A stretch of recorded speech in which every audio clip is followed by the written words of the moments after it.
I'm Callum Ridgway, 33 years old, and I used to think my life was pretty good. 3 months ago, I'd have told you my marriage to Marissa was solid, maybe even something to be proud of. We'd been together for 7 years, and I thought we'd figured out how to make it work despite our differences. She came from a world of old money, fancy houses, private schools, and family names that meant something. I came from a blue-collar life. My dad was a mechanic, my mom a nurse, and we never had much beyond what we needed. When we met, I was just a guy fixing computers, and she was this bright, beautiful woman who didn't seem to care about where I came from. I thought we were equals, or at least I convinced myself we were. But looking back, I see the cracks were always there, waiting to split wide open. Her family, her mother Blythe and her older brother Gregory, never liked me. Every time I was around them, it felt like I was auditioning for a part I'd never get. They'd smile, sure, but it was the kind of smile that didn't reach their eyes. Marissa always brushed it off, saying, "They'll come around, Callum, just give them time." I wanted to believe her. I really did. But 7 years is a long time to wait for people to stop treating you like dirt under their polished shoes. Things had been tense for a while, little arguments here and there, but nothing I couldn't handle. That is, until the annual family reunion up in New York. It was supposed to be a weekend of bonding, a chance to smooth things over. Marissa begged me to go, said it'd be different this time, that her family would see me for who I was. I wasn't thrilled about it, honestly. I'd rather have stayed home and fixed a dozen broken laptops than face her relatives again, but I went for her. The estate was this huge colonial house perched on a cliff, all steep staircases and cold, echoing rooms. It was beautiful in a way that made you feel small, like you didn't belong unless you were born into it. From the moment we arrived, I could feel the weight of their stairs. Blythe greeted me with a handshake so limp I barely felt it, and Gregory smirked like he knew something I didn't. The whole weekend stretched out in front of me like a test I hadn't prepared for, and I wasn't wrong. Every conversation was a minefield. I'd say something simple, like how nice the weather was, and Blythe would correct me, saying it was unseasonably warm for this time of year, as if I'd insulted the family by not knowing. Gregory would chime in with some backhanded comment about my job, asking if I'd ever thought about moving up in the world. I'd laugh it off, try to keep the peace, but inside, I was boiling. Marissa kept telling me to relax, that they didn't mean anything by it, but I could see it in her eyes. She knew they did. By the second day, I was counting the hours until we could leave. I kept my head down, stayed polite, but it was like trying to hold water in my hands. It just kept slipping away. Dinner that night was the breaking point. We were all gathered around this long, polished table, candles flickering, silverware clinking, and I thought maybe I could make it through without a fight. Marissa squeezed my hand under the table, like she was rooting for me, and for a second, I felt okay. But then Gregory started in again, louder this time, and Blythe joined him, picking apart everything from the way I sat to the shirt I'd picked out. I could feel the room closing in, all those eyes on me, waiting for me to mess up. I don't know why I thought it'd be different. Maybe I was just tired of pretending it didn't hurt. Maybe I wanted to prove something to them, to Marissa, to myself. Whatever it was, it set the stage for everything that came after, and by the end of that weekend, I wasn't the same man who'd walked through those doors. That reunion wasn't just a family gathering. It was the start of a storm I didn't see coming, one that had been brewing quietly for years. I'm Callum Ridgway, and I've never been good at hiding how I feel, especially not that night at the reunion. The family estate up in New York was like something out of a movie, big, old, and cold, with its cliffside view and endless staircases winding up to rooms I wasn't allowed to see. Marissa had dragged me there, promising it'd be different this time, that her family would finally ease up on me. I didn't believe her, not really, but I went anyway because I loved her and because I kept hoping she'd be right one day. The whole place smelled like money and judgment, and from the minute we pulled up, I knew I was in for it. Gregory, her older brother, was waiting by the front door with that smirk of his, like he'd already won some game I didn't know we were playing. Blythe, her mother, swept out in a cloud of perfume and gave me a look that said I'd tracked mud on her perfect floors, even though my shoes were clean. I tried to shake it off, told myself it was just a couple days, but every step I took in that house felt like I was walking deeper into a trap. Marissa kept whispering to me, "Just smile, Callum, they'll warm up," but her voice sounded more desperate than sure. Dinner was the real test, though. We all sat down at this massive table, the kind you see in pictures of royalty, with candles and crystal glasses and more forks than I knew what to do with. I dressed up, put on a tie, even though I hate them, because I wanted to fit in, or at least not give them an easy target. The food came out, fancy stuff I couldn't pronounce, and I kept my mouth shut, nodding along while they talked about people and places I'd never heard of. Then Gregory started in. "So, Callum," he said, leaning back in his chair like he owned the world, "still tinkering with those computers? Must be nice to have such a simple life." His tone was all sharp edges, and a few of her cousins snickered. I forced a laugh, said something about how I liked my work, but he didn't let up. "Ever think about doing something more ambitious?" he asked, and I could feel Blythe's eyes on me, waiting for me to trip over my answer. I mumbled something about being happy where I was, and Marissa squeezed my knee under the table, like that was supposed to help. It didn't. The room kept buzzing with their chatter, and I felt like a ghost, just there, not really part of it. Then I got this dumb idea to give a toast. I don't know why. Maybe I thought it'd show them I wasn't some outsider, that I belonged at that table with my wife. I stood up, cleared my throat, and started talking about gratitude, about how lucky I felt to be part of their family. I kept it short, simple, nothing fancy, but halfway through, her cousins started laughing. Not loud, just this quiet, mean chuckle that spread like a ripple. My face burned, and I stopped, looking around at all those faces, some amused, some bored, none of them on my side. I raised my voice, not yelling, just firm, and said, "I'm serious. I mean this." The laughter died, and the room went dead quiet. I thought maybe I'd gotten through, that they'd heard me for once. But then Blythe stood up, slow and deliberate, like she was about to deliver a verdict. "We don't tolerate tantrums at this table, Callum," she said, her voice ice cold. Tantrums. Like I was a kid throwing a fit instead of a man trying to say something real. I looked at Marissa, waiting for her to say something, anything, to back me up. She didn't. She just stared at her wine glass, swirling it like it held all the answers. My chest tightened, and I sat back down, the silence pressing in on me. The rest of dinner dragged on, forks scraping plates, voices picking up again like nothing happened, but I was done. I could feel it in my gut. This wasn't just another bad night. It was the start of something breaking.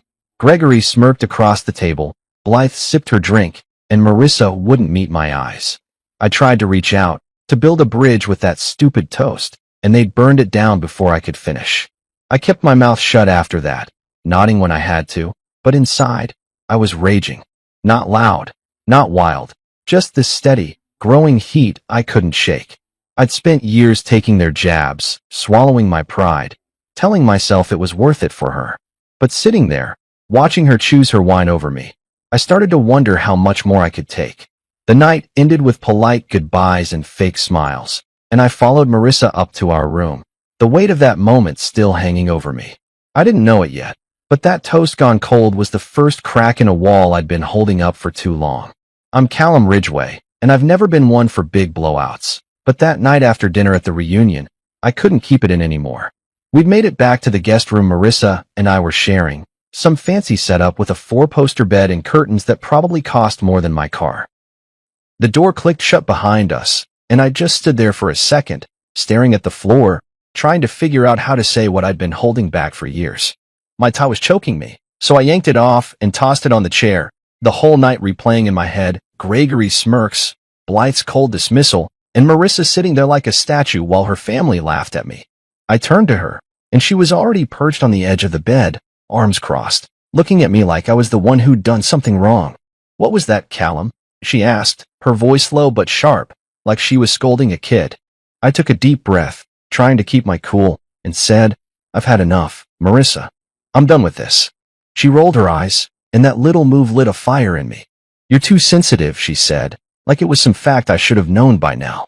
"They were just joking. You didn't have to make a scene." A scene?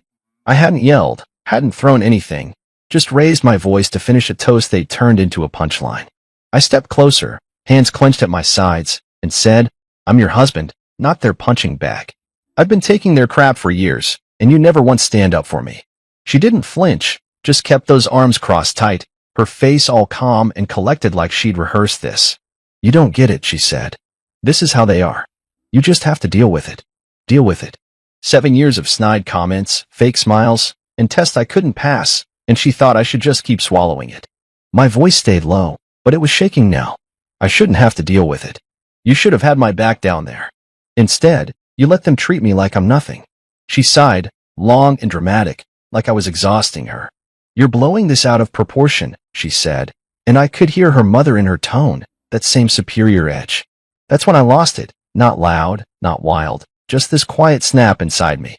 No, Marissa, I said, I'm not. I'm done pretending this is okay. I'm done being the guy they kick around while you watch. Her eyes narrowed, and she stood up, finally dropping those crossed arms. You have two options, Callum, she said, her voice hard now. Apologize or leave. I froze. The room went so still I could hear the wind rattling the old windows. Apologize? For what? For trying to say something real? For wanting my wife to care? I stared at her, waiting for her to take it back, to soften, to show me she didn't mean it. But she just stood there, chin up, like she'd drawn a line and dared me to cross it. I'd spent years fighting for us, arguing my case to her family, proving I was good enough, begging her to see me as more than the guy they didn't want her to marry. And now she was giving me an ultimatum, like I was the one who'd failed. My chest hurt, this deep, heavy ache, but my head was clear for the first time in a long time. I didn't yell back. I didn't beg her to change her mind. I just looked at her, really looked, and saw someone who'd chosen them over me again. Okay, I said, my voice steady even though I felt like I was breaking. She blinked, like she hadn't expected that, but I didn't give her time to respond. I turned, grabbed my duffel bag from the closet, and started packing. Not everything, just what I needed. A few shirts, my jeans, my toothbrush. She watched me, silent now, and I could feel her eyes on my back, but she didn't say a word. No, wait, no, let's talk, nothing. I zipped the bag, slung it over my shoulder, and walked to the door. My hand was on the knob when she finally spoke. You're really doing this? She asked, and there was a crack in her voice, but it wasn't enough to stop me. I didn't turn around.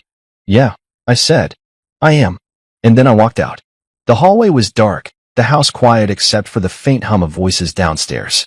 I moved fast, down those stupid winding stairs, past the portraits of her ancestors staring at me like they knew I didn't belong. My truck was parked out front, and I threw my bag in the back, climbed in, and started the engine.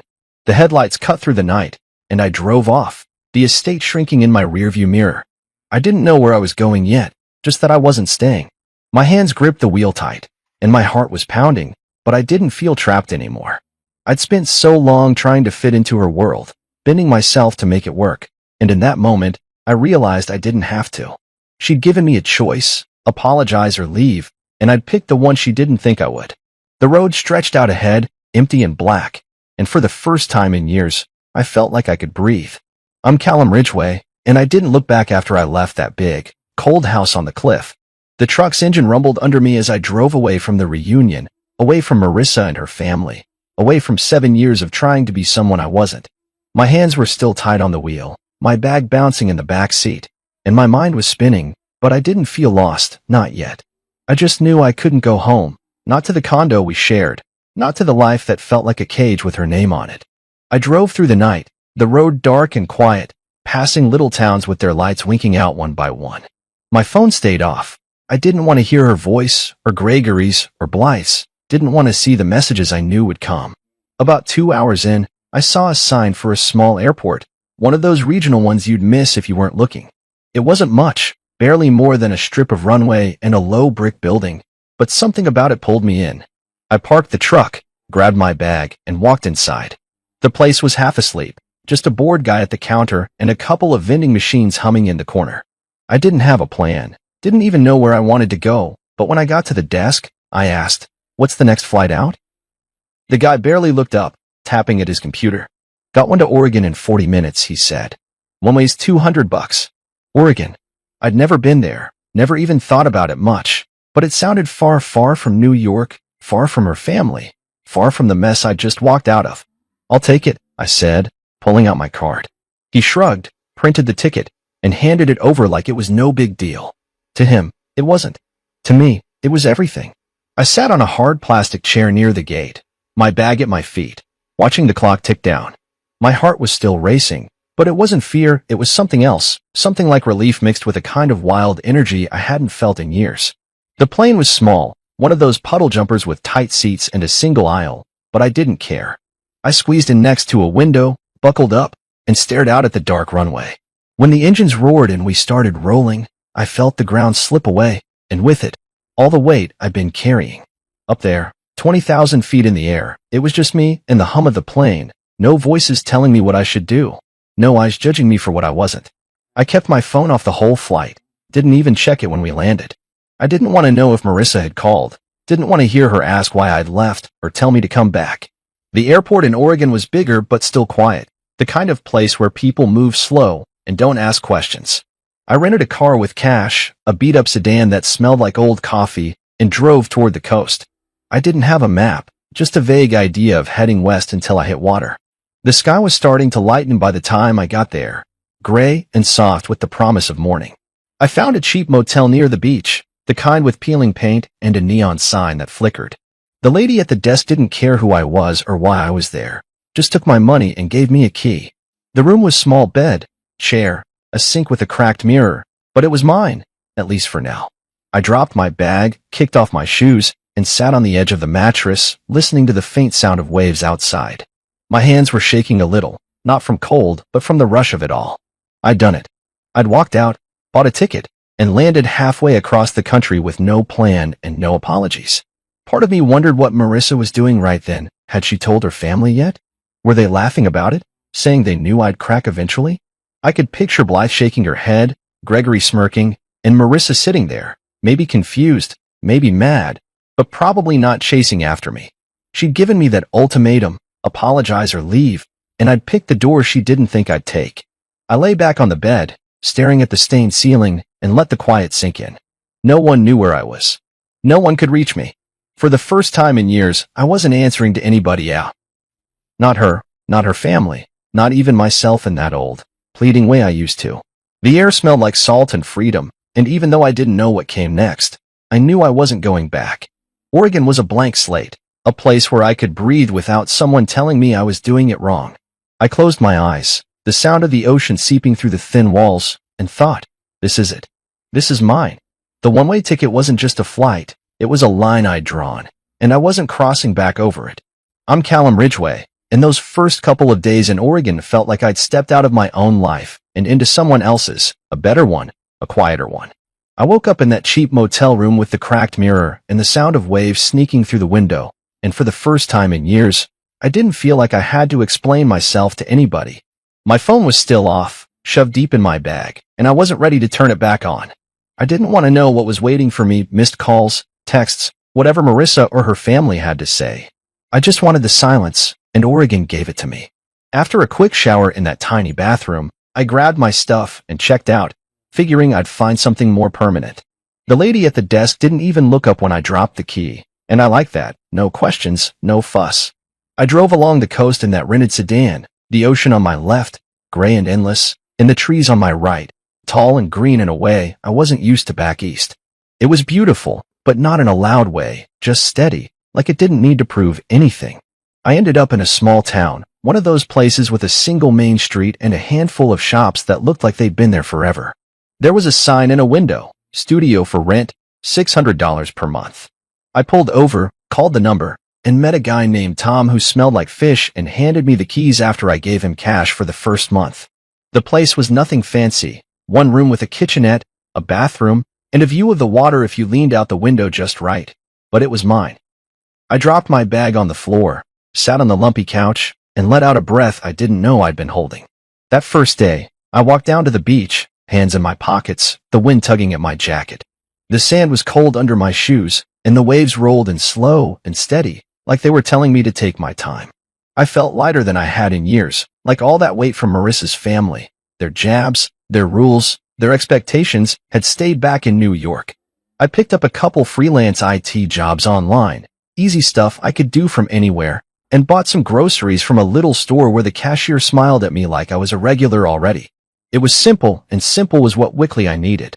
By day 3, the piece started to crack. I'd left my phone off, but curiosity, or maybe stupidity, got the better of me, and I powered it up. The screen lit up with notifications, one after another, like a storm rolling in. Marissa had called 10 times, left voicemails I didn't listen to. Gregory sent a text, "You're a real piece of work," running off like that. Blythe's message was longer, something about how I'd disgraced the family and abandoned my responsibilities. I scrolled through it all, my stomach twisting, but I didn't let it sink in too deep. I'd heard it before, their anger, their blame, and I wasn't going to carry it anymore. There were messages from my sister too, worried ones, and a couple from my buddy Dorian, just checking in. I'd get back to them later, but not yet. I deleted the family group chats Marissa had forced me into, those endless threads of her cousins planning brunches and her mother sending passive-aggressive reminders about etiquette. My phone felt cleaner after that, like I'd scrubbed off a layer of grime. The calls kept coming, though, Marissa again, then Gregory, then a number I didn't recognize but figured was Blythe using someone else's phone. I didn't answer. I didn't need to hear the panic or the rage, didn't need to know if they were cursing me or crying. I already knew the script. I was the bad guy, the quitter, the one who couldn't handle it. Fine. Let them think that. I sat down at the little table in my studio, opened my laptop, and typed an email to Marissa. It wasn't long, just a few lines. I'm safe. I'm not coming back. If you need to contact me, speak to my lawyer. I didn't have a lawyer yet, but I'd get one soon enough. I hit send, shut the laptop, and leaned back in the chair, staring at the ceiling. No apology, no excuses, no room for her to argue. That was it, the last thing I'd say to her for a while, maybe ever. The phone buzzed again, but I turned it off and tossed it on the couch. Outside, the sky was turning pink over the water, and I stepped onto the tiny balcony, breathing in the salty air. I could hear seagulls and the low hum of a boat somewhere far off. This was my life now, quiet, mine, no one else's rules. I didn't know how long it'd last, didn't know what they'd do next, but for those first 48 hours, I'd found something I hadn't had in years: peace. Silence wasn't just the absence of noise, it was the absence of their voices, their demands, their judgment. It said everything I couldn't put into words. I'd walked away, and I wasn't looking back. The waves kept rolling in, steady and sure, and I let them wash over me, drowning out the past one crash at a time. I'm Callum Ridgway, and after a week in Oregon, I started to feel like the dust was finally settling, not just around me, but inside me too. That little studio by the coast was home now, with its creaky floors and the salty breeze that slipped through the window every morning. I'd wake up to the sound of waves, make coffee in the chipped mug I'd bought from a thrift store, and sit at my table with my laptop, picking up freelance IT jobs to keep the bills paid. It wasn't glamorous, but it was mine, and that was enough. Back in New York, I could only imagine what they were saying about me. Marissa's family had a way of turning everything into a story where they were the victims, and I was the villain who'd stormed out and left them all in ruins. He abandoned us. I could hear Blythe saying, her voice dripping with that fake hurt she was so good at. He was unstable, Gregory would add, smirking like he'd always known I'd crack. He couldn't handle the pressure, Marissa might say, quiet and sad, like she was disappointed but not surprised. I didn't have to guess too hard.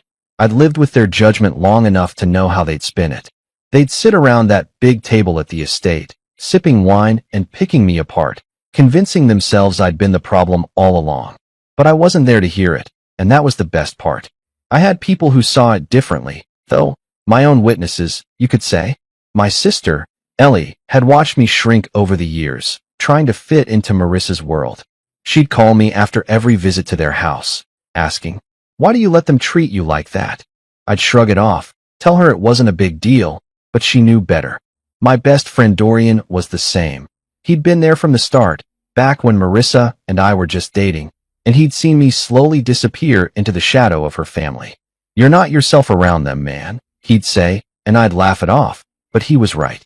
They both tried to warn me, in their own ways, that I was losing something, myself, maybe, and now that I was gone, I could feel it coming back. Marissa didn't file for divorce, not right away, and that didn't surprise me. She wasn't the type to act fast. She'd wait, play it out, see if I'd break first. Blythe probably told her I'd come crawling back, tail between my legs, begging for forgiveness. They always do. I could hear her saying, all smug and certain, like I was some predictable stray dog. Gregory would back her up, saying I didn't have the guts to stay gone. They'd sit there, plotting how long it'd take me to crack, how many days before I showed up at the condo with an apology and a promise to behave. But days turned into weeks, and I didn't call, didn't text, didn't show up. I'd sent that one email, "I'm safe. I'm not coming back. Talk to my lawyer," and that was it. Radio silence from my end, and it drove them crazy, I bet. I could picture Marissa checking her phone, waiting for something that wasn't coming, her mother hovering over her shoulder, telling her to be patient. But I wasn't playing their game anymore. Out here, I was breathing again, really breathing, not just sucking in air between their jabs and expectations. The air in Oregon was clean, sharp with salt and pine, and it filled my lungs like it was washing out all the years I'd spent holding my breath. I'd walk the beach in the mornings, hands in my pockets, watching the waves roll in and out, and it was like they were smoothing over the rough edges inside me. I didn't need much, just my little place, my work, and the quiet. I deleted their voices from my phone, their faces from my head, and every day I stayed gone, I felt stronger, like I was building something new out of the pieces they'd tried to break. I thought about my mom sometimes, how she'd raised me and Ellie on her own after Dad died, working long shifts at the hospital to keep us fed. She never apologized for who she was, never bent to fit anyone else's idea of her, and I'd forgotten that about myself somewhere along the way. Marissa's family had made me feel small, like I had to prove I was worth something, but out here, I didn't have to prove a damn thing. The people I met, the guy at the grocery store, the lady who ran the coffee shop down the street, didn't care where I came from or who I'd married. They just nodded, said hi, and let me be. It was simple, and simple was freedom. I kept my phone off most of the time now, only turning it on to check in with Ellie or Dorian, who'd both cheered when I told them I'd left. About time, Ellie said, and Dorian just laughed, saying, I knew you had it in you. They were my anchors, the ones who reminded me I wasn't crazy for walking away. Marissa could wait all she wanted, her family could spin their stories, but I wasn't going back. The dust had settled, and I was still standing stronger, quieter, and finally free. I'm Callum Ridgway, and 2 months after I landed in Oregon, I had to go back, not to stay, not to fix things, just to get what was mine. I'd been living light in that little coastal studio, working my freelance gigs, breathing the salty air, but there were things in the condo I couldn't leave behind forever. Not furniture or fancy stuff, Marissa could keep all that, but the small things that mattered. My mom's old books, a watch my dad gave me before he passed, a couple photos of me and Ellie when we were kids. Those were mine, legally and in every other way, and I wasn't letting them stay buried in her world. So I booked a cheap flight back to New York, rented a car at the airport, and drove to the condo on a gray Tuesday morning. The whole trip felt like walking into a memory I didn't want to relive, the familiar roads, the hum of the city, the weight of it all creeping back. I didn't tell anyone I was coming, not Marissa, not her family, not even Ellie or Dorian. I wanted it quick and quiet, in and out before they could turn it into a fight. The condo looked the same when I pulled up, sleek building, glass windows, the kind of place her money had picked out, not mine. I still had my key, and it turned in the lock easy enough, the doors swinging open to that sterile, expensive smell I'd never liked. The place was empty, or so I thought. Marissa's shoes weren't by the door. Her coat wasn't on the rack. I let out a breath and got to work, pulling a couple boxes from the closet and starting in the bedroom. I grabbed the books from my nightstand, the watch from the drawer, and a handful of clothes I didn't mind taking. It felt strange, being there without her voice in the background, without her eyes watching me like I was about to mess something up. I was halfway through packing when the door opened behind me. I froze, hands on a photo frame, and turned to see Marissa standing there. No warning, no call, just her in that coat her mother gave her, the one that cost more than my truck. She looked the same, dark hair pulled back, face calm, but her eyes were wider than usual, like she hadn't expected me. Callum, she said, and her voice was soft, almost shaky. I nodded, keeping my hands busy with the box. Just getting my stuff, I said, not looking at her too long. She stepped inside, closing the door, and stood there like she didn't know what to do. You really meant it, she said, and it wasn't a question. I nodded again. Yeah. She moved closer, her boots clicking on the hardwood, and I could feel her trying to figure me out, like she always did. We can fix this, she said, and her voice had that practiced tone, the one she used when she thought she could talk me into anything. I shook my head, slow and sure, and kept packing. No, we can't. She went quiet then, and I thought maybe she'd leave, but she didn't. She just stood there, watching me fold a shirt, her arms crossed tight like she was holding herself together. You didn't even try, she said after a minute, and there was a bite to it now, a little of that anger I'd been waiting for. I stopped, looked at her straight on, and said, I tried for 7 years, Marissa. You didn't. Her mouth opened, then closed, like she wasn't sure how to argue that. I went back to the box, stacking the photos, feeling the air get heavier between us. You never fought for me, I said, keeping my voice steady even though it hurt to say it out loud. You fought to keep me in place, to keep me quiet, to keep them happy. But you never fought for me. She flinched, just a little, and I saw something flicker in her eyes, maybe guilt, maybe realization, but it was gone fast. That's not fair, she said, but it sounded weak, like she didn't believe it herself. I shrugged, taping up the box. Maybe not. But it's true. I picked up the second box, started on the living room, some old records, a mug I liked, and she followed me, hovering like she wanted to stop me but didn't know how. What am I supposed to tell them? She asked, and I knew she meant her family. I didn't look up. Whatever you want. I don't care anymore. That hit her. I could tell, because she went quiet again, longer this time. I kept moving, kept packing, and when I was done, I had 2 boxes and my bag, ready to go. She was still standing there, coat on, looking smaller than I'd ever seen her. Callum, she said, one last try, but I shook my head again. I'm done, Marissa. Take care. I walked past her, out the door, down the hall to the elevator. She didn't follow, didn't call after me, and when the doors closed, I felt that weight lift again. I drove straight to the airport, shipped the boxes to Oregon, and caught the next flight out. Back on the coast, I landed under a sky full of stars, the ocean waiting for me like it always did. That last visit didn't change anything. It just closed the door I'd already walked through. She still didn't get it, still thought it was about fixing something broken. But it wasn't. It was about letting go. I'm Callum Ridgway, and after I got back to Oregon from that last trip to New York, I started building something real, not just a life, but a version of myself I'd lost somewhere along the way. The boxes from the condo arrived a few days later, and I unpacked them slow, setting my mom's books on a shelf I'd picked up from a garage sale, hanging the photo of me and Ellie on the wall by the couch. The watch from my dad stayed in its box for now. I wasn't ready to wear it yet, but knowing it was there felt right. That little studio by the coast was starting to look like mine, not just a place to crash, and every piece I added made it feel more solid. I've been freelancing since I got here, fixing people's tech problems online, but I decided to push it further, started advertising my services around town, handing out flyers at the coffee shop and the hardware store. Word spread quick, and soon I had steady clients, small businesses mostly, who liked that I didn't overcomplicate things or overcharge them. They didn't care that I wasn't from some big-name family or that I'd married into money they'd never see. They just cared that I showed up and got the job done. It was a kind of respect I hadn't felt in years, and it built me up, brick by brick, into someone I could stand to look at in the mirror. The town was small, but the people were good, honest in a way Marissa's crowd never was. I met a guy named Pete at the diner one morning, a fisherman with hands like sandpaper who'd nod at me over his coffee like we'd known each other forever.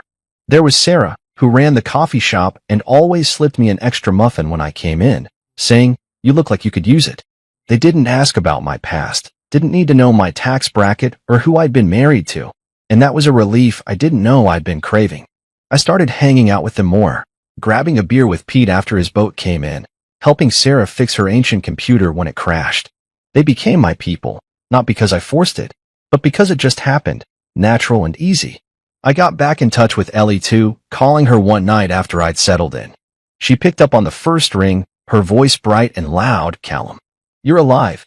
I laughed, told her about the studio, the ocean, the work I was doing. She said she was proud of me, and I could hear the truth in it. She'd been waiting for me to break free longer than I had.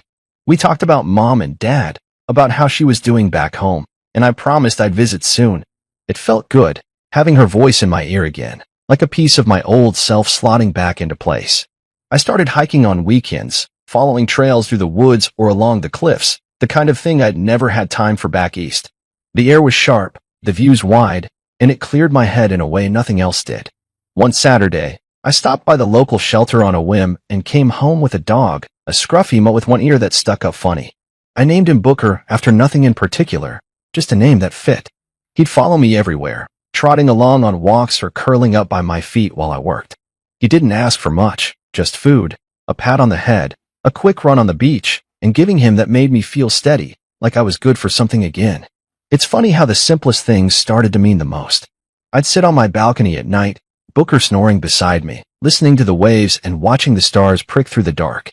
The work was picking up. I was consulting full-time now, building systems for local shops, troubleshooting networks, and people trusted me, relied on me, without needing to know my whole story. I traded the condo's polished floors for this creaky little place, the city noise for the ocean's hum, and it wasn't perfect, but it was mine. I'd spent so long in Marissa's shadow, bending to fit her family's rules, that I'd forgotten what it felt like to stand up straight. Out here, I didn't have to explain myself, didn't have to apologize for where I came from or what I didn't have. Pete would slap me on the back and say, "Good to have you around, Cal," and Sarah would grin when I fixed her printer, and that was enough. Booker would nudge my hand with his wet nose, and I'd laugh, scratching his ears, thinking how easy it was to make him happy. I'd found peace. Not the loud, dramatic kind, but the quiet sort that sinks in slow and stays.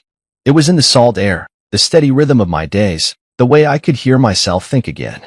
I was rebuilding, one small piece at a time, and every brick I laid felt like a step away from the man I'd been, the one who'd begged for a seat at a table that never wanted him.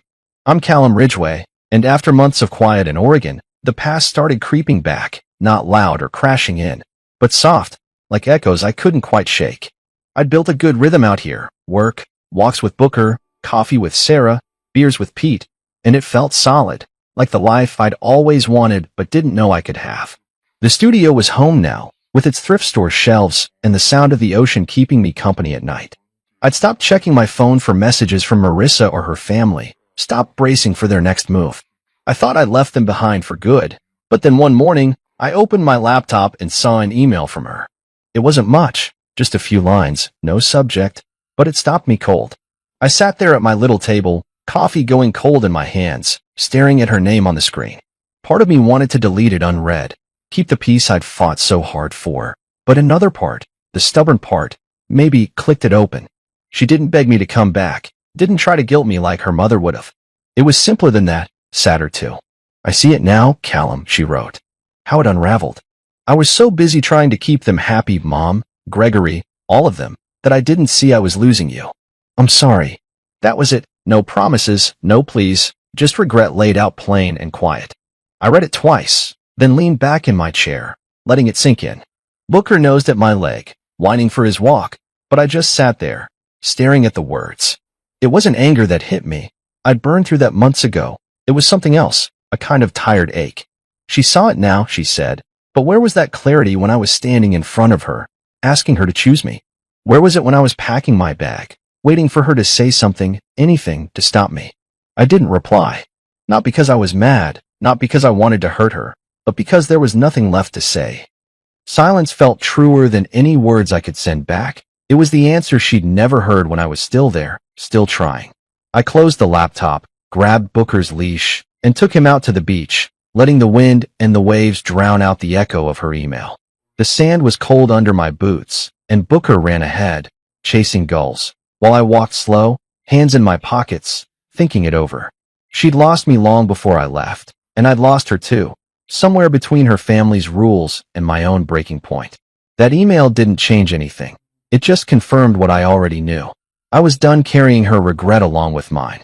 A few months later, another letter came, this time in the mail, handwritten on thick paper that smelled faintly of Blythe's perfume. I knew it was from her before I even opened it. Marissa didn't write letters, but her mother loved the drama of it. I stood by the mailbox, the ocean rumbling in the distance, and tore it open. "Callum," it started, all formal and sharp. "You broke my daughter's heart.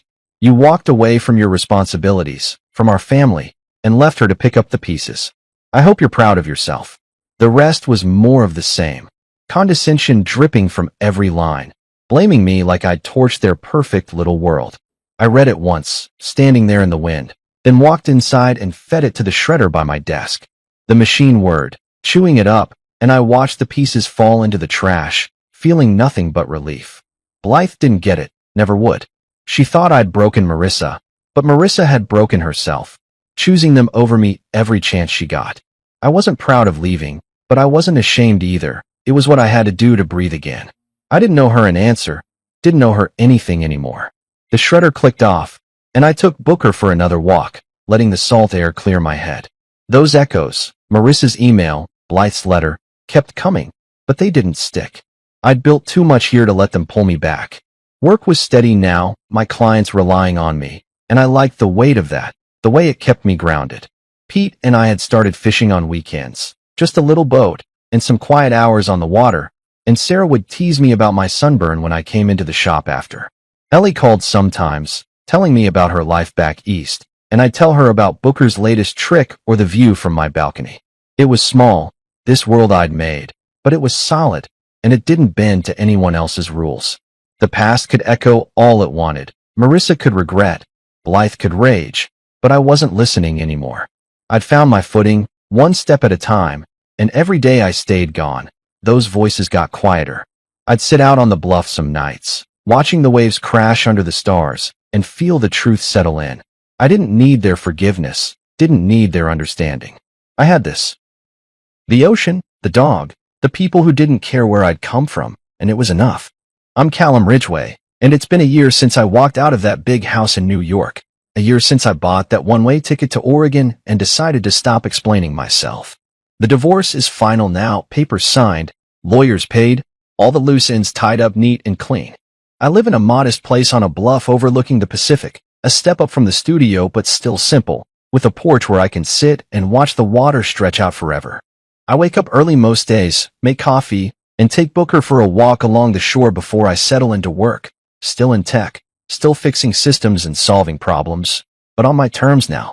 The air's always got that salty bite to it, and the sound of the waves is a constant, like a heartbeat I've gotten used to. It's not a flashy life, but it's mine, and that's the biggest change of all. I don't answer to anyone anymore. Back when I left, Marissa wanted an apology, wanted me to bend one last time to fit her world, but I chose the ticket instead, and I've never looked back. The condo, her family, that whole suffocating mess, it's a memory now. Fading a little more every day I spend out here. I think about it sometimes, how I spent 7 years trying to be what they wanted, twisting myself into knots to prove I was good enough. Her mother, Blythe, with her cold stares and sharper words, Gregory with his smirks and jabs, and Marissa, caught between them and me, always picking their side when it mattered. I used to wonder if I could have fought harder, stayed longer, but out here, with the ocean in front of me and Booker at my feet, I know I did the right thing. Leaving wasn't running, it was saving myself.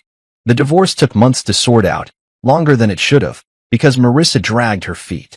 She didn't fight it outright, didn't show up with lawyers screaming, but she stalled, missed deadlines, asked for extensions, like she thought I'd change my mind if she waited me out. I didn't. My lawyer handled most of it, and I kept my distance, sending emails when I had to, keeping it short and to the point. When the final papers came through, I signed them at my kitchen table, the pen scratching loud in the quiet, and felt a weight lift I didn't know was still there. It was done. No more ties, no more claims, just me and the life I'd built. Out here, I've got my routines, work in the mornings, hikes or fishing with Pete on weekends, coffee with Sarah when she's not swamped at the shop. Ellie came to visit once, stayed a week, and we sat on the porch every night, talking about everything and nothing. She said I looked different, lighter, and I told her I felt it too. Booker's grown into himself, still scruffy but smarter now, and he's my shadow, follows me from room to room, sleeps by the door like he's guarding it. The people in town know me, not my whole story, just the parts one share, and they don't ask for more. Pete calls me Cal, like it's always been my name, and Sarah started trusting me with the shop's books when her numbers don't add up. It's a community, not forced or fake, just people living their lives alongside mine. I don't explain myself anymore, not to them, not to anyone. That's the real freedom, the thing I didn't know I'd lost until I got it back. Back in New York, I was always justifying why I did what I did, why I wasn't like them, why I deserved a seat at their table. Here, no one cares. I show up, I do my work, I crack a beer with Pete or toss a stick for Booker, and that's enough. I don't owe anyone my story, don't have to prove I'm worth something. Marissa's family thought love came with conditions, obey, fit in, apologize when you step out of line, but I've learned it doesn't have to. Ellie loves me because I'm her brother, Pete because I'm a friend, Booker because I'm his person. It's simple, and simple's what I needed all along. I think about Marissa sometimes, wonder what she's doing now that the papers are signed. Maybe she's still in the condo, still going to those family dinners, still trying to keep Blythe happy. Her email from months back, the one about regret, sits unanswered in my inbox, and I've never felt the need to change that. She made her choice back then, picking them over me, and I made mine when I walked out. We're even now, in a way, both free to live how we want, just not together. I don't hate her, don't even resent her anymore. It's just done.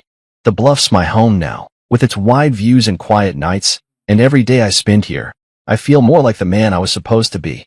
I work hard, keep things easy, and let the ocean smooth out the rest. No apologies, no looking back, just me, my dog, my people, and a life I built my way.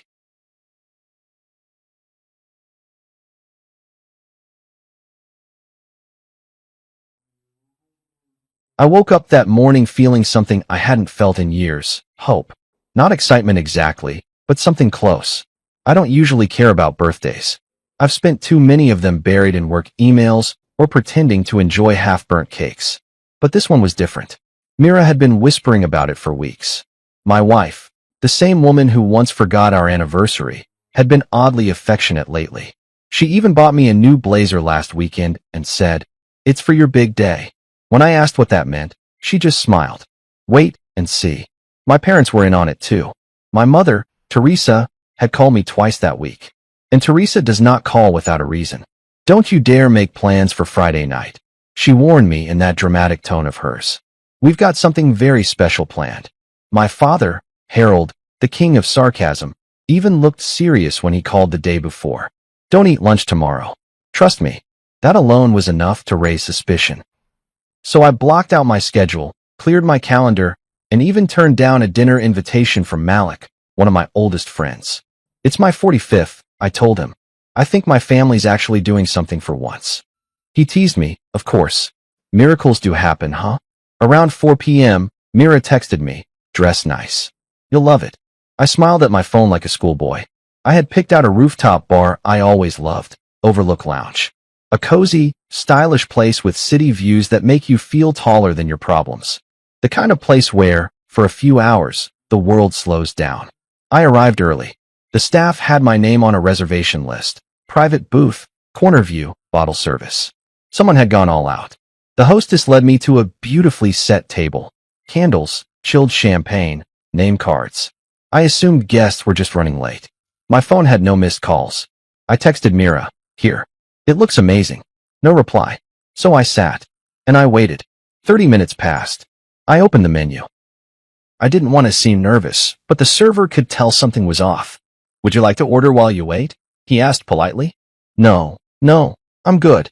"Just waiting for a few people," I said. An hour. I started to feel cold, even though it was warm.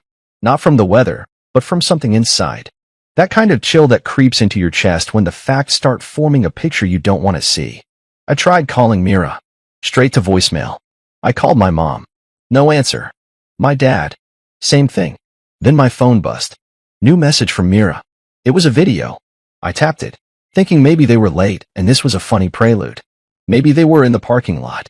Maybe they were walking in now, with balloons and some silly speech. No. The video started with sunlight reflecting off Venetian water. Gondolas drifting. Laughter. Then, Mira appeared in the frame, wine glass in hand, looking radiant and unbothered. My mother was behind her, raising a glass. My father, oddly cheerful, clinked his wine with Brent, my cousin. Mira smiled directly into the camera. "To Julian," she said. "He's probably wondering where we are." Surprised. Everyone burst into laughter. "He won't be hurt by this," Mira added, tossing her hair like she was in a commercial. "He'll be fine. He always is." The camera panned to a group toast. Cheers, clinks, wide smiles. Then the video ended. I sat there in complete silence. The hum of nearby conversations suddenly felt like static. The clink of other people's glasses like sirens. It wasn't just that they were gone. It was that they had planned this. Planned to vanish. Planned to laugh. On my birthday. They didn't forget. No, this was intentional. I looked around at the table again. How stupid I must have looked to the staff. To anyone who saw me dressed in that new blazer, thinking I was the guest of honor. I took a deep breath and told myself not to react. Not here. Not now. The server returned. "Shall I open the champagne, sir?" I stared at him for a second too long. Then I nodded. "Yeah, open it." If they wanted to leave me alone on my birthday, fine. But I wouldn't give them the satisfaction of breaking down in public. I would finish the drink. I would sit at this table. And I would make a mental note of every detail. Because this wasn't just a surprise. It was a warning. They thought I wouldn't be hurt? They were wrong.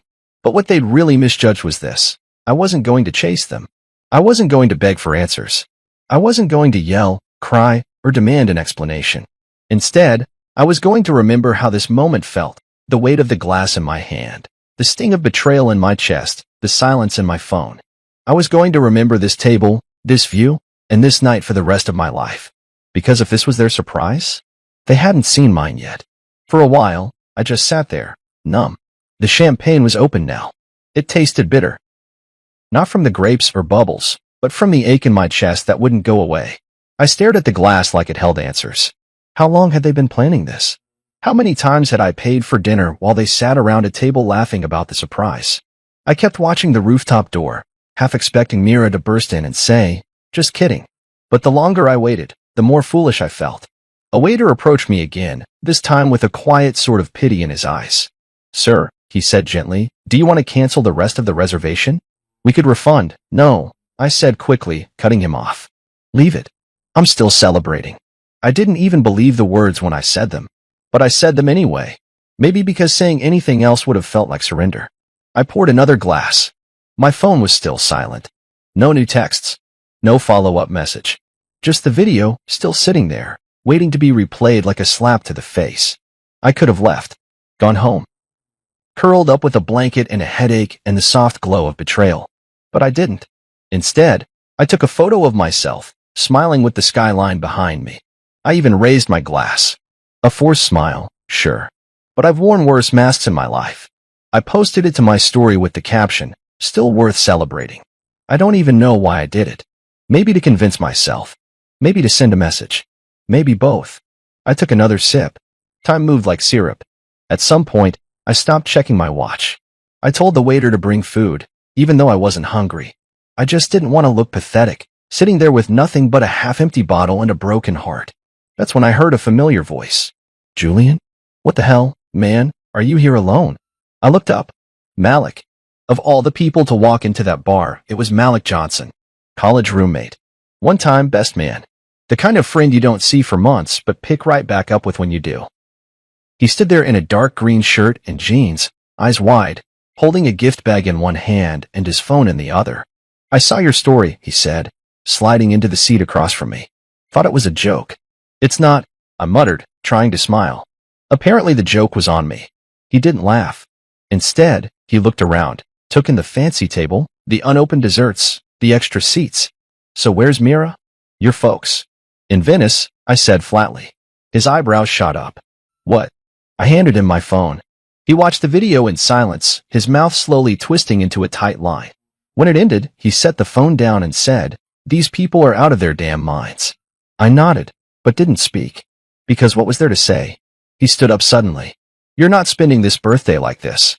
Not on my watch. I know a couple people in the building. Give me 15. I wanted to argue. Tell him I didn't want a pity party. But the truth was, I didn't want to be alone either.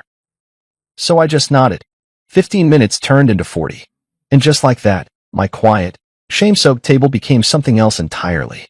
Malik came back with 3 friends, 2 women, and a guy from his office. They were loud, funny, and didn't ask too many questions.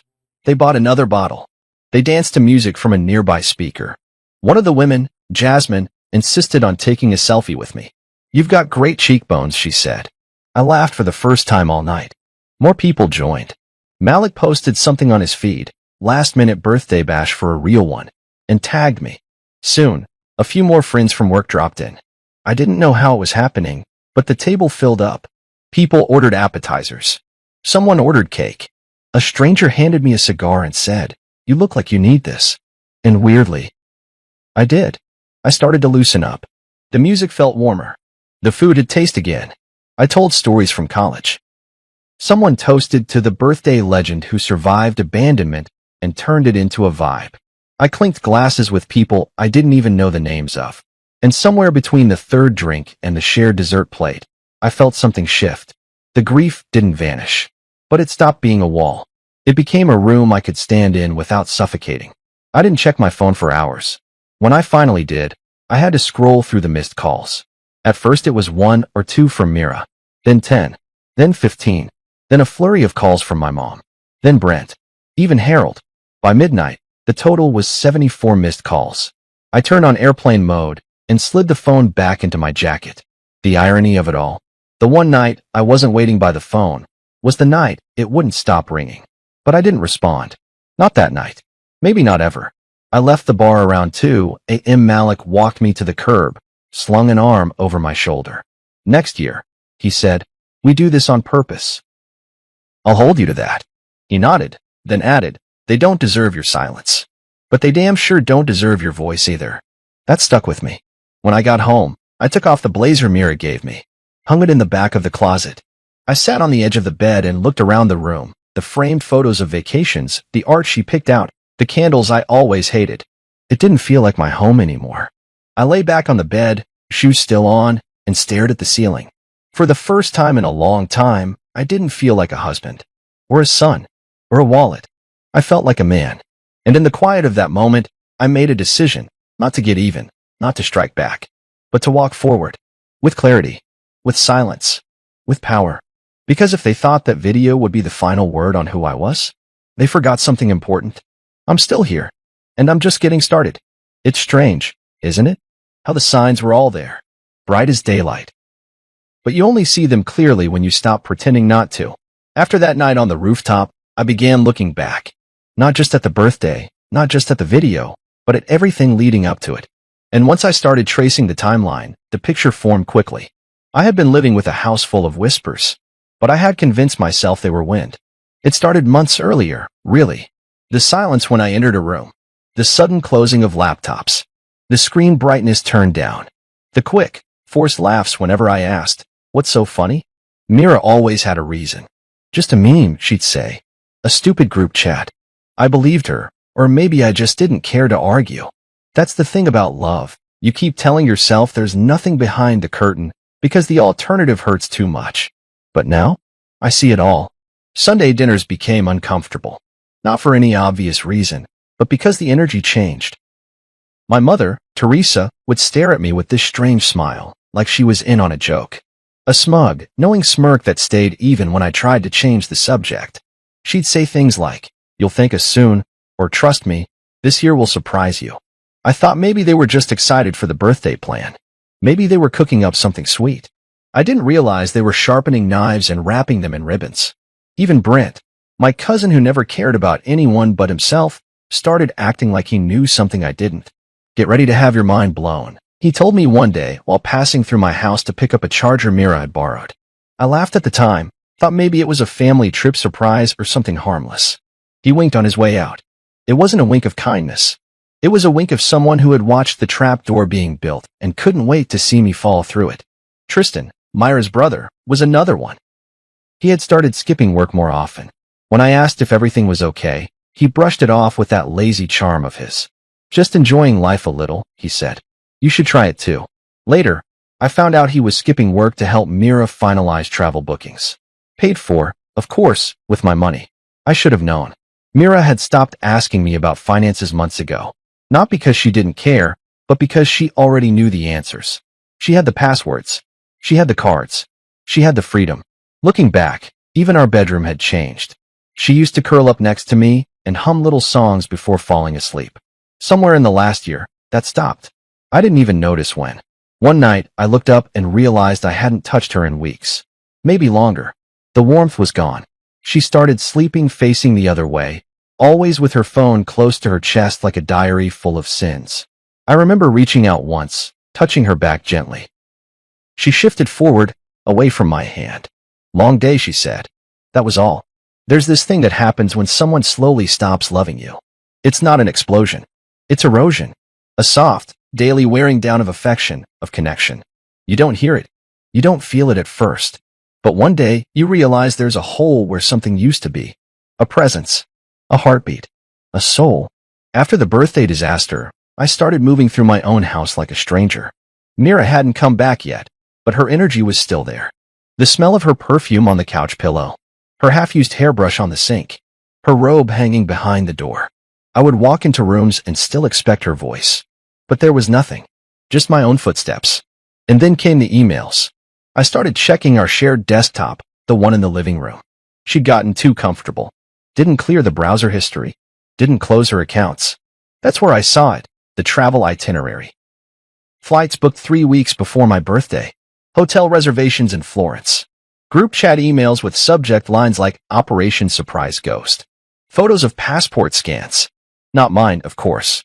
Just hers, my parents, Brent's, and Tristan's. The whole group. Every single one of them knew. Planned. Agreed. And not one of them thought to even send me a proper message. Just that stupid video. I remember sitting at that desk, staring at the screen, heart pounding like it was trying to fight its way out. My hand hovered over the mouse for a long time. My thumb kept flicking against the edge of the table. That nervous tick I get when I'm trying to swallow rage. I didn't cry. Not because I didn't want to, but because I had nothing left. No tears. Just this dry, aching hollowness. There was also a thread from Mira to my mother. Mira, do you think he'll get mad? Teresa, he doesn't get mad. He gets quiet. Then he moves on. Trust me, that one did it. That made something snap. That's when I realized who I had become to them. Not a husband. Not a son. Just a body. A source of money. A background character. Quiet. Safe. Predictable. Easy to laugh at. Easy to use. They thought I was weak because I didn't shout. Because I didn't throw things or slam doors. Because I made peace, stayed calm, paid bills, didn't pry. They mistook grace for passivity. Dignity for weakness. But what they didn't realize is that silence, real silence, can be the sharpest weapon in the world. Especially when it belongs to a man who sees everything and says nothing, until it's too late. That night, I didn't sleep in the bedroom. I slept on the couch. Not because I was kicked out, but because I couldn't breathe in that room anymore. Her ghost was everywhere. The laughter that no longer included me. The secrets told under the covers. The lies whispered through the walls. I stared at the ceiling, my eyes tracing the shadow of the fan blades. Around and around. The air felt too still, like the whole house was holding its breath. I thought about packing a bag. About leaving. About vanishing the way they had. But then I thought, no, let them come back to find me still here. Let them walk into this house expecting the same ghost. And find a man they never saw coming. The day after I found those emails, I sat at the kitchen table with my bank app open, scrolling through months of transactions like I was reviewing a crime scene. And maybe I was. Because what I saw didn't just confirm my suspicions, it dragged them into the daylight and burned them into my memory. I had been funding my own betrayal. Quietly. Willingly. Stupidly. First, there was a $1,200 charge to a planning firm Mira had insisted was for my birthday celebration. I remember her saying it would be something small but elegant. Just enough to remind you how loved you are. What she didn't say was that the planner specialized in international retreats. That same planner also booked travel packages for Florence and Venice, according to their website. I stared at the charge and laughed, a bitter, quiet sound that echoed in the kitchen. Then there were the flights. 2 sets of tickets to Rome and Florence on the same day, booked weeks apart under the family travel account. That account had always been in my name. Always. It started when I began managing the finances after my dad retired early. My parents had trouble staying organized, and I thought I was helping. Every time I paid their bills, booked their flights, or covered one of Brent's college debts, they acted grateful. Said things like, "Julian, we don't know how we'd survive without you." Now I knew the truth. They could survive without me just fine. They just couldn't exploit me without my help. For $1,860. That's how much had been spent in the last 10 days. Flights, hotels, a wine tasting in Tuscany, and it was all there in black and white. Not hidden, not masked. Just sitting in plain sight like a slap across the face. Mira never asked permission. My mother never said a word. Brent, of course, never thanked me. He never even texted. Why would he? I was just the wallet. The machine. The quiet guy in the corner whose money solved everyone's problems. That night, I walked into our bedroom and stared at Myra's vanity. On it sat a necklace I bought her for our anniversary, a delicate gold piece she had gushed over at the store but hadn't worn once since. I picked it up, turned it in my fingers, and for a moment, imagined handing it back to her and saying, "Here.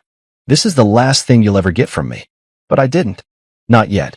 Instead, I opened her drawer and pulled out the little blue folder she kept our joint financial files in. I flipped through receipts, statements, scribbled notes. There was one from 3 months ago, a spa package for 2. Mira said she went with a friend named Alina. But now I knew better. There was no Alina. There never had been. Just like there was no mystery planner or secret party. It wasn't just the spending. It was the way they all expected I wouldn't notice. Like I was too dull, too distracted, too forgiving. Mira used to joke that I had the soul of an accountant, organized, careful, detached.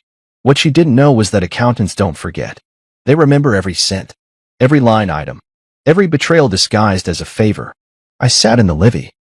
The hum of the refrigerator was the only sound.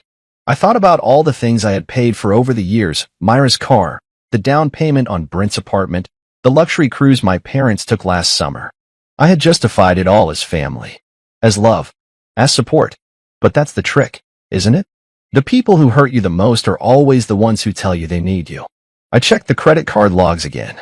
There it was, another purchase Mira made just 5 days before they left. A boutique shop in Florence. A deposit. She hadn't even left the country yet, but had already paid for a dress she planned to pick up overseas. I leaned back in the chair and let the air leave my lungs slowly. This wasn't carelessness. It was confidence. She knew I wouldn't question it. She knew I wouldn't stop her. That's what hurt the most. I opened the browser again. Searched the boutique. There was a photo of the shop, tucked into a cobblestone alley, glowing with warm lights and romance. In the window was a mannequin wearing a silk dress, soft blue with gold embroidery. Mira had described that exact dress to me once, months ago, when we were watching an old Italian film. She'd whispered, if we ever go to Florence, that's what I'd wear. I remember saying, we should go sometime. But she had gone without me, worn the dream without me, lived the life we planned without me. And worse, she used my hands to pay for it.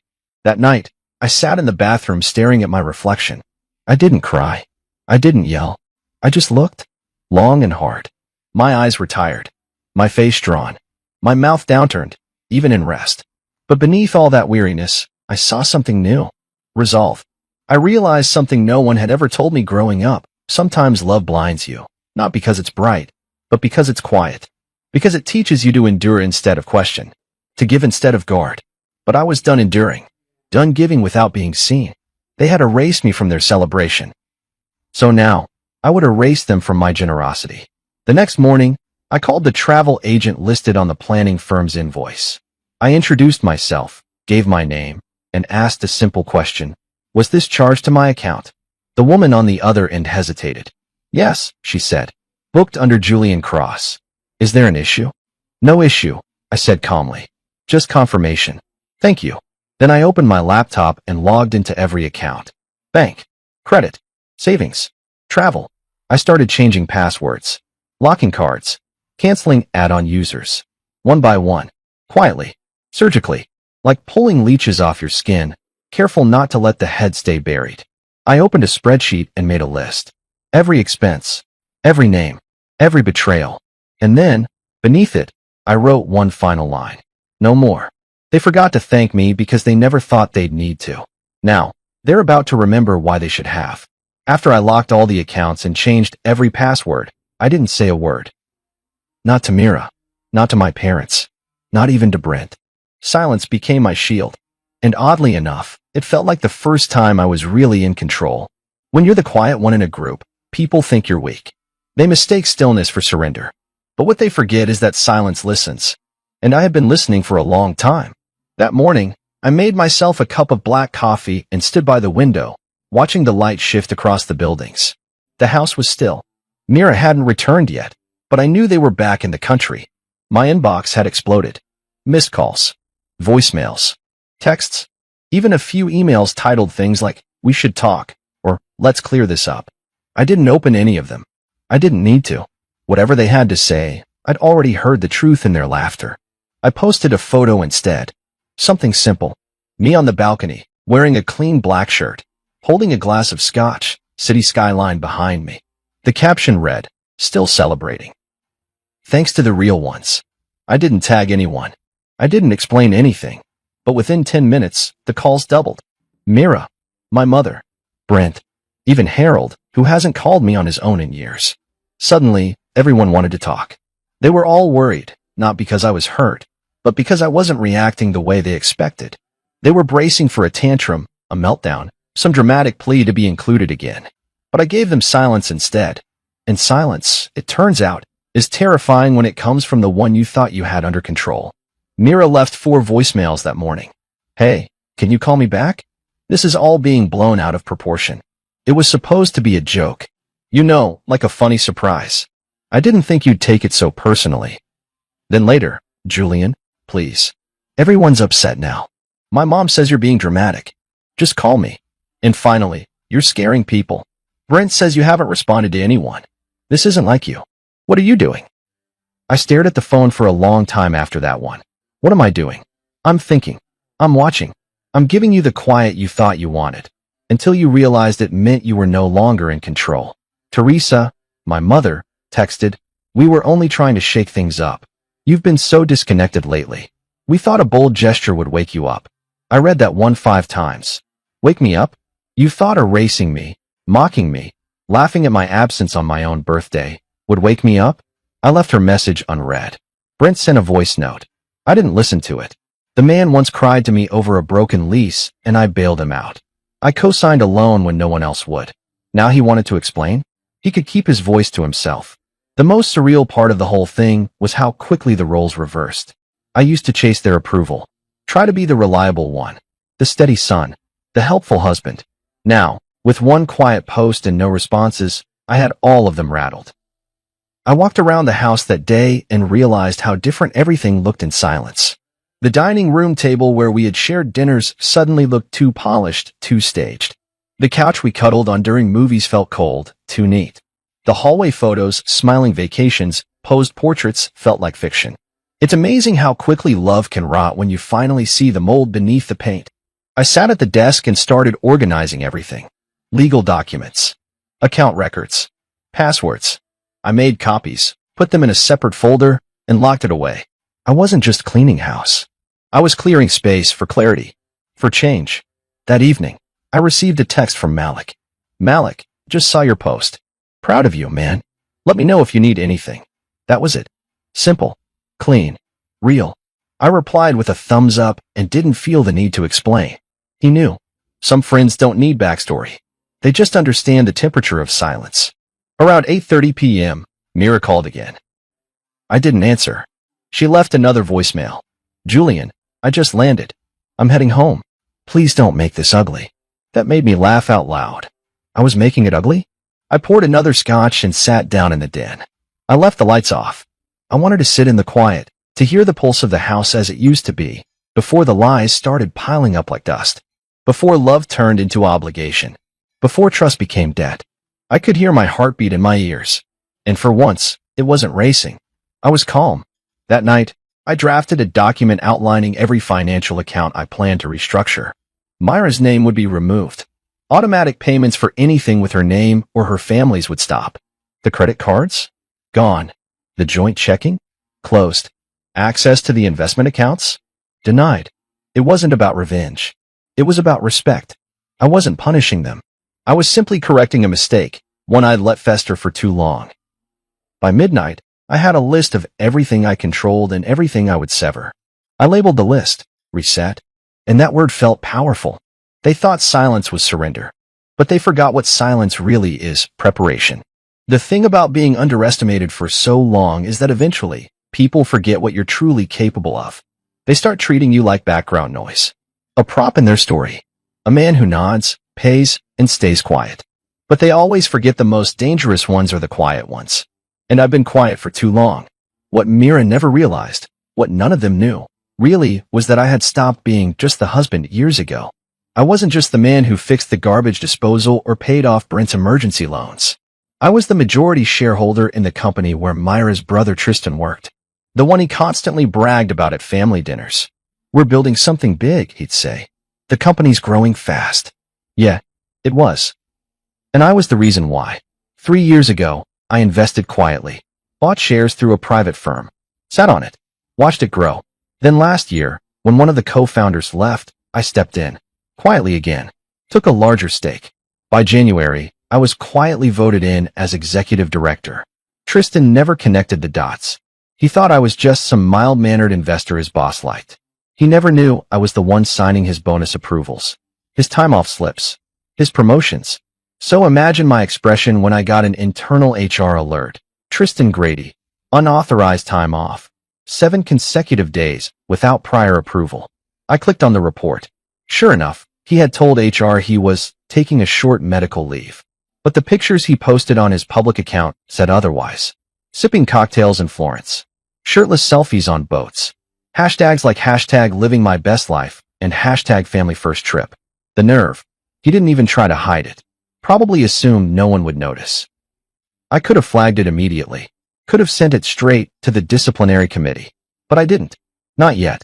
I saved the report, printed it out, and placed it in a folder. That folder already held records of Myra's recent charges, joint account freezes, and a growing list of everything I'd discovered since that birthday night. I wasn't ready to strike. I wanted them to feel safe for just a little longer.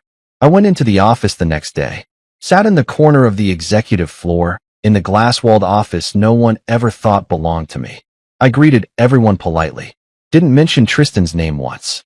Let him believe all was well. Let the whole world keep thinking I was just a tired husband who got forgotten on his birthday. Let them all sip espresso and pretend nothing was unraveling beneath them. I wasn't just pulling back my money. I was reclaiming my presence. You see, I had built more than wealth. I had built reach, contacts, influence. The kind Mira never thought I had because I didn't talk about it over dinner. While she showed off designer bags and curated Instagram stories, I built silent partnerships and equity. While she laughed with her friends about how boring I was sitting across from decision-makers who ran circles around her flashy lifestyle. One of them, Raymond, was on the board with me. An older guy. Sharp. He pulled me aside in the elevator and asked, "So, I hear your in-laws are making a bit of a splash overseas." I raised my eyebrows. "That's so. Let's just say some people forget who signs their checks," he replied, patting my shoulder. I didn't reply. I didn't have to. By lunchtime, I had submitted a quiet motion to freeze any pending bonuses across Tristan's division. HR would take it from there. Discreet, respectful, but firm. He would get a call in 2 days. A formal inquiry. Nothing flashy. Just enough to let him feel the ground shift beneath his feet. That evening, I returned home to find Mira in the kitchen. She was back early, dressed in that sky blue silk dress, the one she said she dreamed of buying if she ever went to Florence. She wore it like a trophy, like a symbol. I looked at her standing there, stirring pasta like nothing had happened. She smiled over her shoulder. I thought we could eat and talk. I didn't say anything, just set my briefcase down and walked past her to the living room. She followed, wiping her hands on a towel.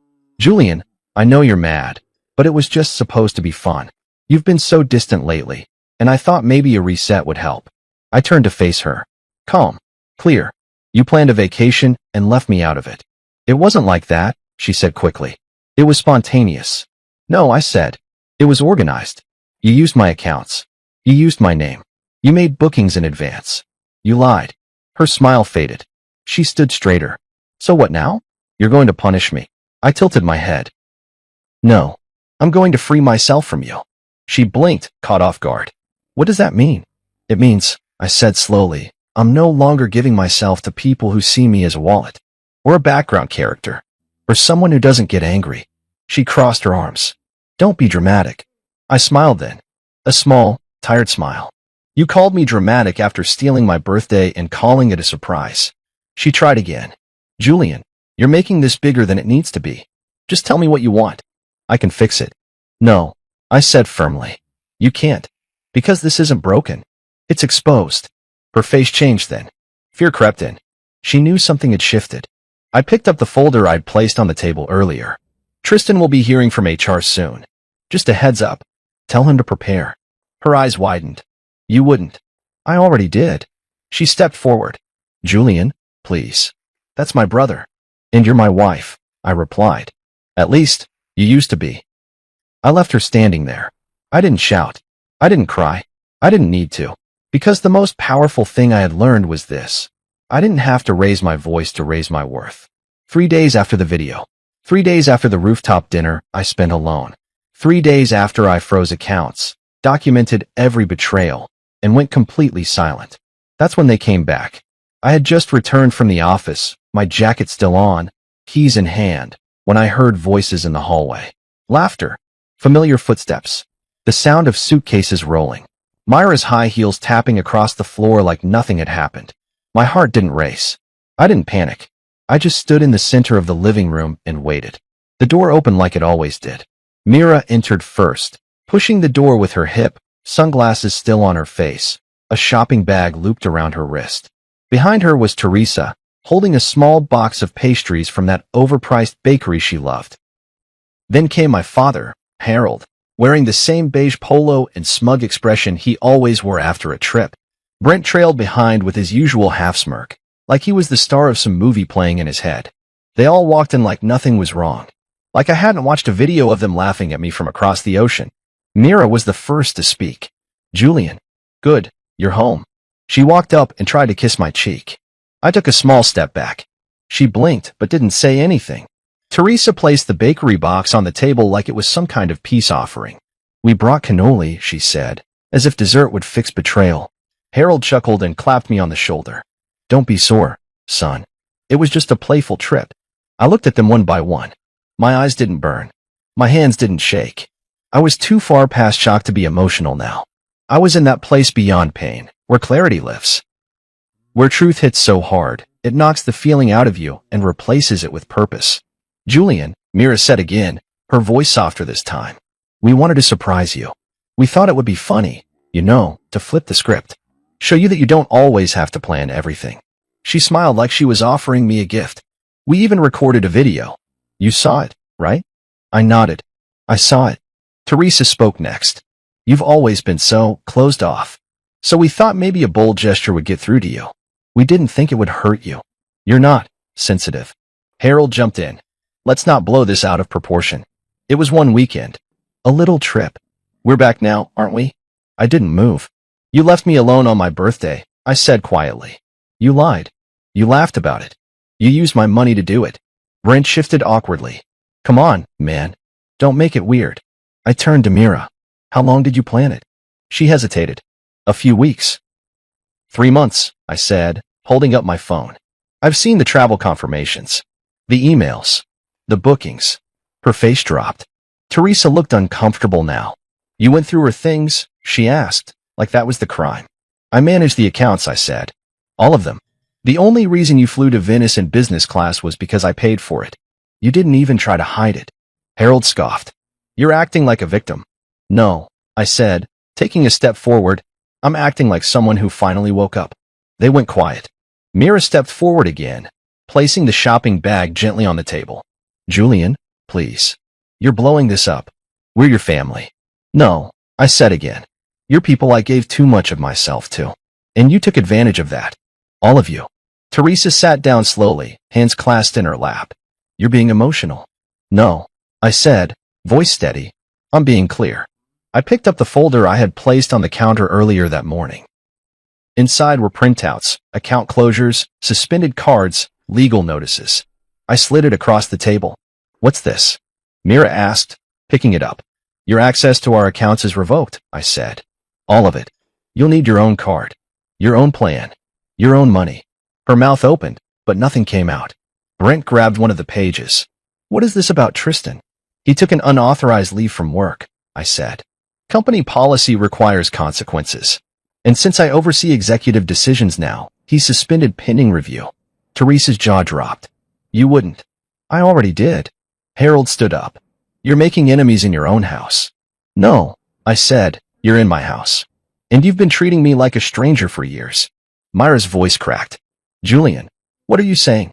"I'm saying you erased me from the one day that meant something. You stood there, on video, and said I wouldn't be hurt. That I'd be fine. Like I was just decoration. Background. Some fool who funds your vacations and asks no questions." She tried to interrupt, but I kept going. "I'm not asking for an apology. I'm not asking for explanations. I don't want to hear why it was a joke or how I'm too quiet.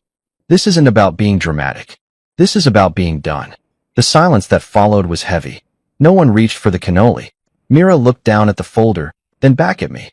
"You can't just cut me off." "I can't," I said. And I did.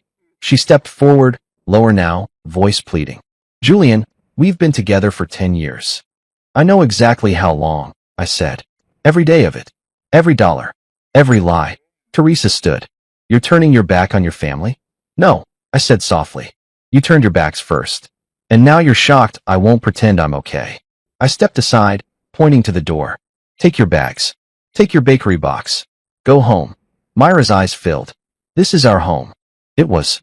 Now it's just where I finally woke up. They stood there for another minute.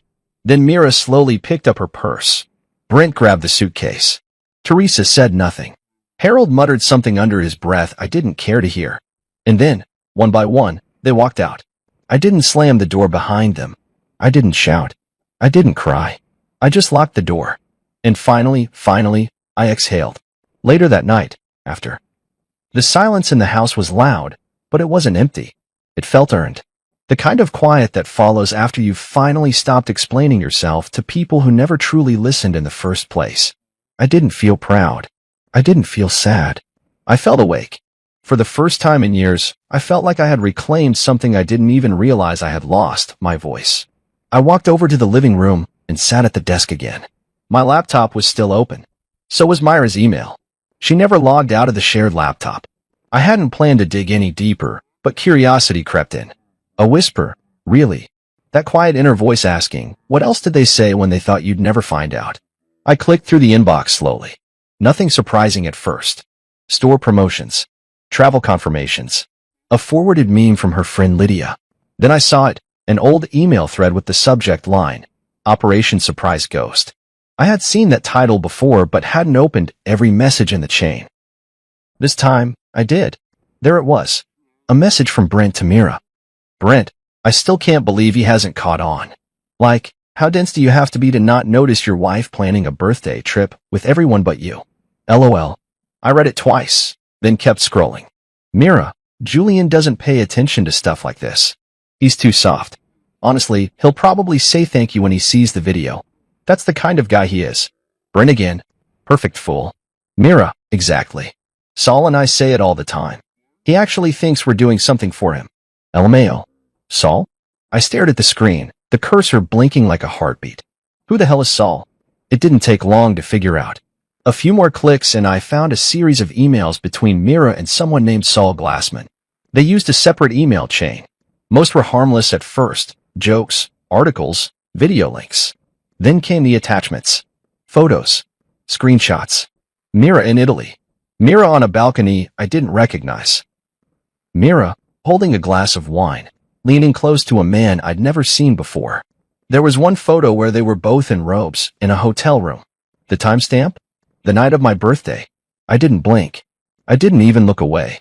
I kept reading. Saul? He really still doesn't know? Damn, that's wild. Mira, he's got no clue. Julian's the type who would notice a fire only after it burns down the house. Saul, lucky for us. Mira, unlucky for him. I sat back in the chair, every inch of me still. It wasn't just betrayal. It wasn't just infidelity. It was amusement. Mockery. They thought they were being clever. They thought I was a fool, lost in spreadsheets and grocery runs. They were so confident in their little game that they left the pieces sitting out in the open. I opened another tab and messaged my lawyer, Adrian. She and I had worked together for years through my company. Trusted. Efficient.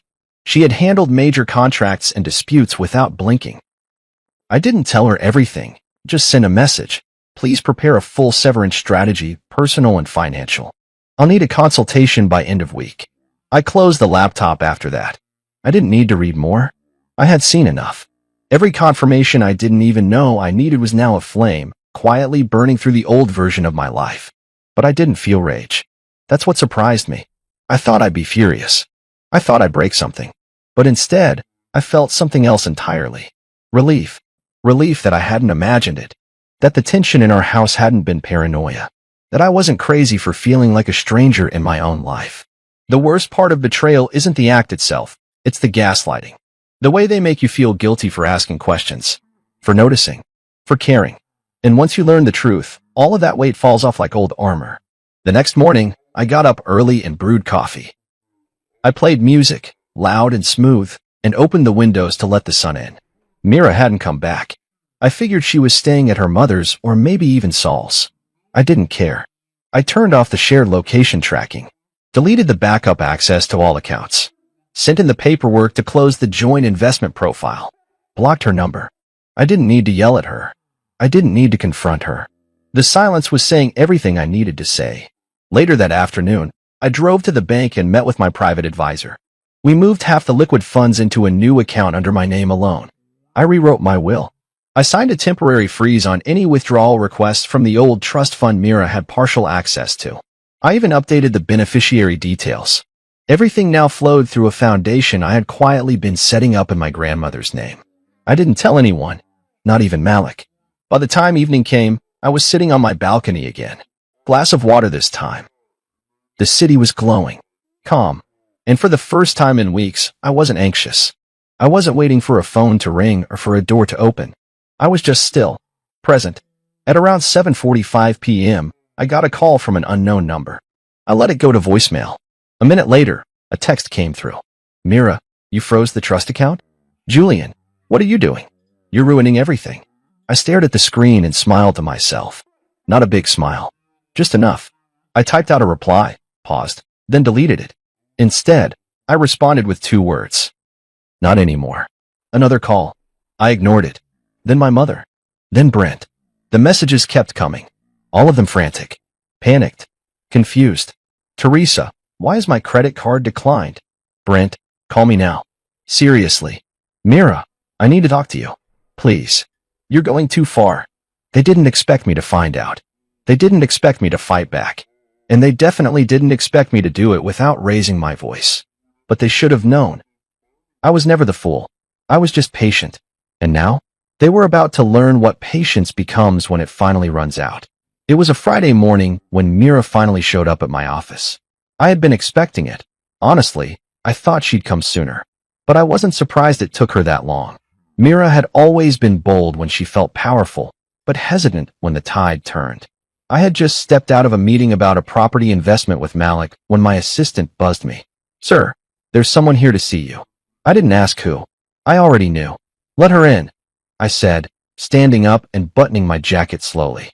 I wanted to be fully composed, not because I needed to impress her, but because I refused to give her even a flicker of the man she thought she could control. When she walked in, she looked nothing like the version of herself I saw in Italy.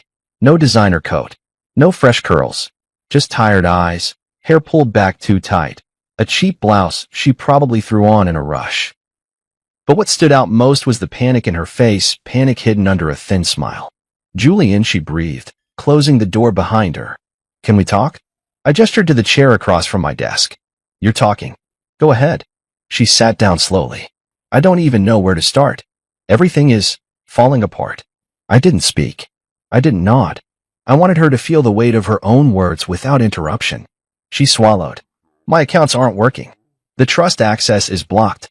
Brent got evicted from his place yesterday. My mom and dad's mortgage was declined.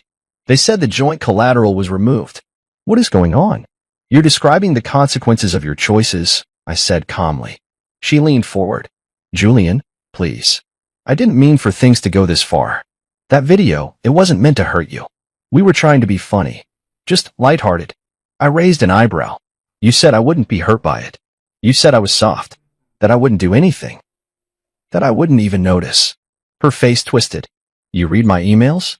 I read what was left out in the open, I said. You didn't hide any of it. You just assumed I wouldn't look. She exhaled sharply. Okay, yes. I said some things I shouldn't have. But that doesn't mean you should ruin our lives. I didn't ruin your life, I replied. I stopped funding the one you built on top of mine. She looked like she had been slapped. Julian, we're married. Doesn't that mean anything to you? I leaned forward. It meant everything to me. Until the day you took a trip to Italy with my parents, laughed at me on camera, cheated with another man, and used my money to do it all. You don't get to talk about meaning now. She went quiet. Then softer, almost desperate, she said, tell me what I can do. Just tell me. I'll fix it. I'll do anything. I stood up and walked toward the window, hands in my pockets. You know what hurts the most? I said without turning around. It's not that you forgot my birthday. It's that you remembered it and still chose to make me feel invisible. That's not forgetfulness. That's cruelty. She sniffled behind me. I didn't think you'd care this much. I turned around slowly. That's the problem, Mira. You never thought I'd care. You never thought I'd notice. You never thought I'd leave. You thought I'd just keep giving, keep paying, keep forgiving. Her voice cracked. I was wrong. I was wrong about everything. I nodded. Yes, you were. Silence settled between us again, thick like fog. She stood up now too, walking toward me with glassy eyes. I don't want to lose you. I stared at her for a long time before answering. You already did. You just didn't realize it until the money stopped. She looked down at the floor. Her shoulders dropped. She had no more cards to play. Then I said the words that sealed it. I invited you to celebrate the most important day of my life. And you RSVP'd from Rome. That broke her. She crumpled back into the chair, hands over her mouth, sobbing quietly. Not loudly, not theatrically, but the way people do when they finally understand something is truly over. I didn't flinch. I didn't console her. I just stood still and watched the final image of the woman I once loved fade in front of me. A knock at the door interrupted us. My assistant peeked in. Mr. Cross, your noon is here. I nodded. Mira stood up slowly, wiping her tears with the back of her hand. Julian, she whispered, voice shaking, please. One more chance. I opened the door and gestured toward it. You should go. She hesitated, then stepped past me into the hallway. Before she left, she turned and looked at me one last time. You used to be so kind.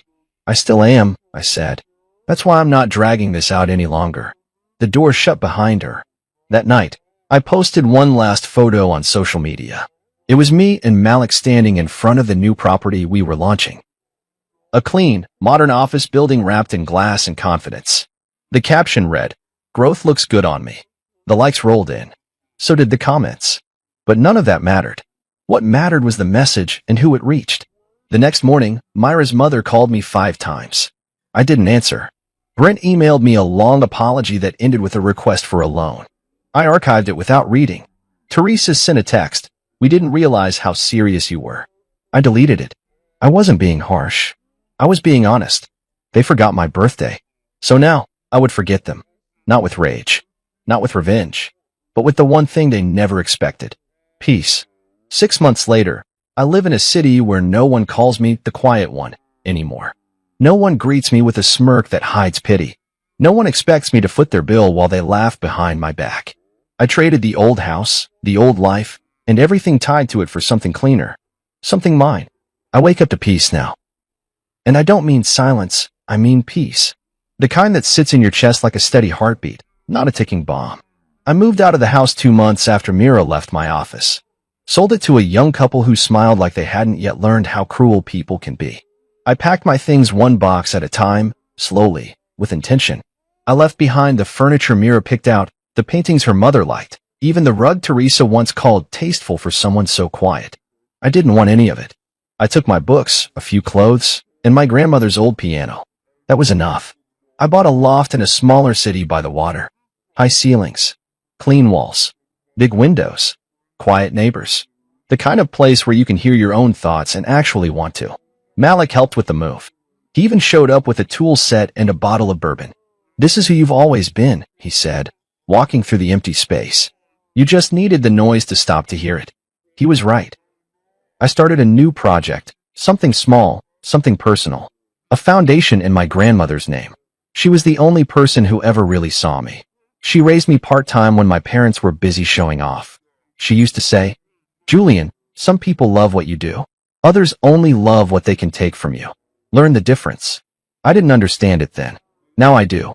The foundation provides business grants to men starting over, divorced, displaced, overlooked. Not because I'm bitter, but because I know what it's like to feel erased. To be told you don't matter until your silence becomes a problem. We've helped 12 men so far.